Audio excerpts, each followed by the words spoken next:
వైకుంఠ ఏకాదశి పర్వదినాన్ని పురస్కరించుకుని తిరుమల క్షేత్రం ఆధ్యాత్మిక శోభతో విరాజిల్లుతోంది. ఈ విశిష్ట సందర్భంలో శ్రీవారి ఆలయ మాడావీధుల్లో స్వర్ణ రథోత్సవం అత్యంత వైభవంగా నిర్వహించారు.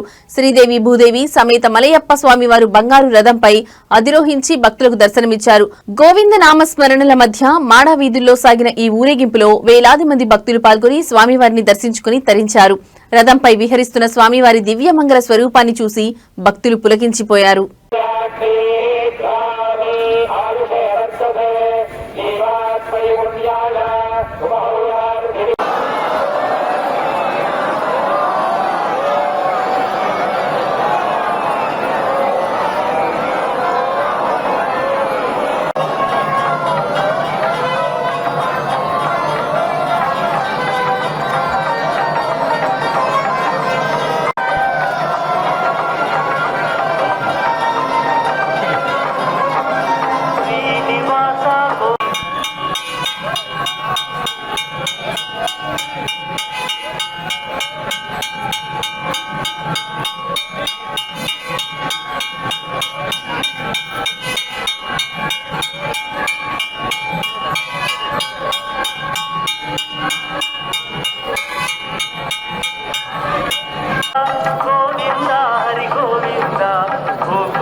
స్వామివారి వచ్చేస్తారు.